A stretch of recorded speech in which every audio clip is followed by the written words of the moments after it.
Salut les copains et bienvenue sur la chaîne à Papy. Alors aujourd'hui, comme promis, je vais vous montrer ce qu'est le V2L, c'est-à-dire le véhicule to load, c'est-à-dire le véhicule à charger, c'est-à-dire que sur cette voiture, en fait, avec cette voiture, vous pouvez vous en servir comme d'un groupe électrogène.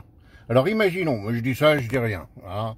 Mais imaginons qu'on ait des coupures d'électricité parce que le réseau est saturé, je ne sais pas, quelque chose comme ça, mais que j'ai quand même envie de voir le film à la télé que je veux voir, que je suis inquiet pour ce que j'ai dans mon frigo, etc. Eh ben, je me dis, bah tiens, j'ai une voiture équipée d'un V2L, bah, je vais m'en servir comme groupe électrogène. Alors, je vais vous expliquer comment faire. Donc, vous arrivez sur cet écran, vous balayez, voilà. Ici, vous appuyez sur l'icône EV. Ici, vous voyez, vous avez, je vous montre V2L. Voilà, vous appuyez sur V2L. Et là, vous pouvez choisir le niveau de charge prévu, c'est-à-dire combien vous voulez transférer de charge, jusqu'à 50% ou que 20%. C'est vous qui déterminez votre pourcentage de charge. Ce qui fera que quand vous aurez atteint le pourcentage de charge, bon, évidemment, c'est pas à 1% près, mais bon, eh bien, le véhicule arrêtera de distribuer de l'électricité. Maintenant, je vais vous expliquer comment faire pour faire ça. J'en profite pour vous montrer que à l'avant donc du Kia EV6, vous avez un frunk, un coffre avant. Donc voilà. Alors celui-là est grand, c'est la version 54 litres.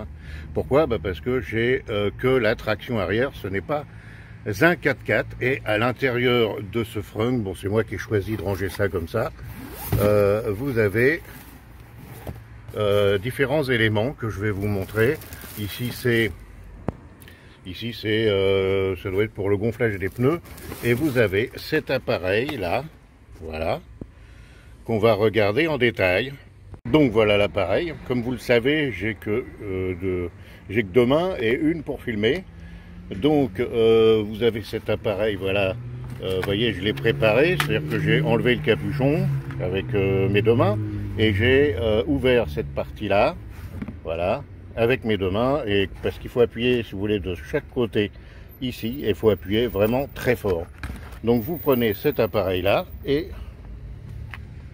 vous le branchez ici, voilà, et là, bah, comme vous le voyez, vous avez la prise de courant dans laquelle vous allez pouvoir brancher une rallonge ou un appareil.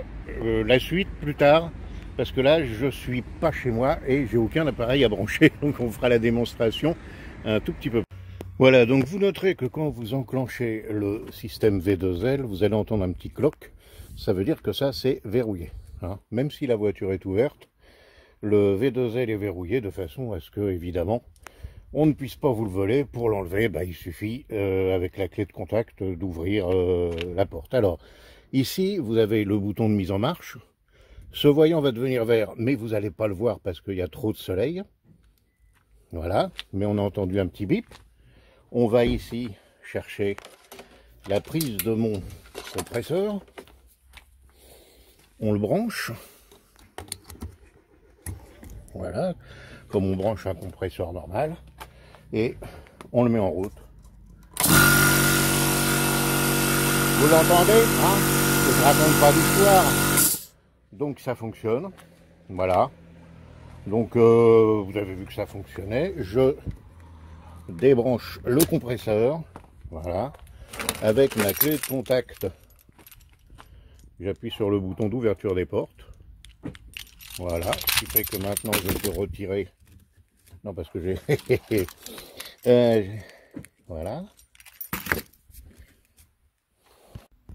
Alors, je ne pouvais pas le retirer parce que je n'avais pas éteint le bouton. Donc, il faut éteindre, évidemment, ici. Et là,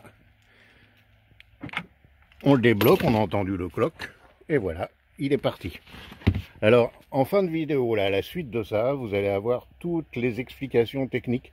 Je vous engage à ne pas louper la fin de la vidéo parce que c'est aussi très intéressant. Voilà, on se retrouve tout de suite. Donc nous voilà réunis cette fois pour on va dire les données techniques. C'est une partie très importante. J'espère que vous n'avez pas coupé la vidéo avant parce que vous allez perdre des informations importantes. Donc on fait un petit rappel, c'est une batterie de 60 sur la Kia V6, c'est une batterie de 77 kWh. Et donc la prise V2L vous permet un débit de 3,6 kW. Alors, ça veut dire qu'en gros, c'est comme une prise de courant de 120 volts, 16 ampères.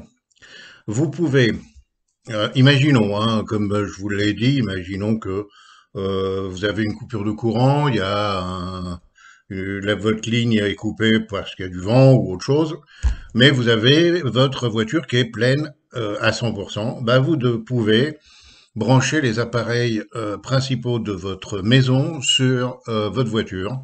Donc vous pouvez brancher un frigo, plus une plaque induction, vous servir d'une plaque induction, parce que ça consomme pas tellement les plaques induction, contrairement aux plaques céramiques. Vous pouvez brancher bien sûr en même temps hein, votre télé, votre Wi-Fi, votre console de jeu, vous voyez, vous pouvez brancher plein de choses jusqu'à 3,6 kWh de consommation, sachant que par exemple un frigo c'est combien déjà un congélateur c'est 500 kW par an. Alors, vous voyez, vous avez de la marge. Il y a des gens qui ont fait des essais, vous pouvez aller voir sur YouTube. Il y a des gens qui ont fait des essais, ils ont tenu facilement, on va dire 3 jours. Ils auraient pu tenir jusqu'à 7 jours en alimentant leur maison. Alors moi, je peux vous dire que s'il y a une coupure d'électricité, on ne sait jamais. Eh ben, je ne serai pas sans électricité, je ne serai pas sans chauffage, j'aurai mon frigo qui fonctionnera, je regarderai la télé et si tout va bien, ben, j'aurai toujours mon Wi-Fi. Alors imaginons par exemple que pour des raisons d'économie, il soit décidé par l'État qu'il y ait 1 à 2 heures de coupure par jour. Euh, Mettons par exemple, hein, je dis ça au hasard, hein, de 10 heures à midi, hop, ou de 9 heures à 11 heures coupure d'électricité dans tout le quartier ou dans toute la ville. Moi, bah, je branche, comme je vous ai dit, ce qui m'intéresse, hein, je branche à ma voiture et je continue ma vie. Quand ils ont remis l'électricité, bah, c'est pas dur, je recharge la voiture. Et puis, et ainsi de suite, même si, comme ça, ils peuvent tous les jours couper le courant pour faire des économies. Ça ne me gênera jamais. Donc voilà, je voulais absolument vous faire cette vidéo pour que vous fassiez, vous tiriez le maximum de votre voiture, si vous en avez une, bien sûr, une KEV6. Il n'y a pas que la KEV6 hein, qui a le système V2L, donc renseignez-vous. Parce que c'est quand même important. Pour la Kia EV6, c'est une option. Hein, il faut prendre. Alors, soit vous prenez la pompe à chaleur, soit vous achetez l'appareil V2L là que je vous ai montré. Il coûte 500 euros. Et l'option pompe à chaleur, c'est 1400 euros.